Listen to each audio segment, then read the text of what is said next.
বেশি কিছু নাই, অটো ড্রাইভারের কথাটা শুনে যাবেন। আমি 10,000 টাকা করে ভ্যাট দেব, কিন্তু আমার এই রাস্তাঘাটের যে সুবিধা অসুবিধা এটা সরকারের দায়ভার নিতে হবো। মানে কেমন সুবিধা অসুবিধা হয়? সুবিধা অসুবিধা যেমন যেসব জায়গা থেকে আর পুলিশ ধরার কথা না, সেসব জায়গা থেকে ধইরা ডাম্পিং না কিচ্ছু না, 1,000-1,200 টাকা দিতে হয়, দেওয়ার পর তারপর গাড়ি ছাইড়ে দেয়। এই রিস্কটা সরকারের নিতে হবে। তাহলে আমি প্রতি মাসে 10,000 টাকা দেবো, বা বছরে 10,000 বছরে 10,000 টাকা দিতে চান? দেবো, শুধু আমার জন্য। আমি অনেক ভিডিওতে বলে থাকি যে জনগণের থেকে সরকারি চাকরিজীবী চাঁদাবাজ বেশি আছে। এদের সুস্থভাবে একটা আইনগত ব্যবস্থা করা হোক, যাতে সুস্থ একটা তদন্ত করে এদের বিচারের আয়তায় আনতে পারে। কিন্তু সেটা করবে না, আমার আপনার ফাঁসাই মাইরে ওদের মাথায় মুকুট ফরাইবে।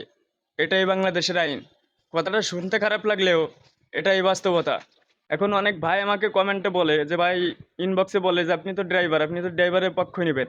এখানে পক্ষ নিরপেক্ষর কিছুই নেই। বাস্তব যেটা সেটাই বললাম। এটা অনেকের খারাপ লাগবে, সত্য যেটা সেটাই বলবো।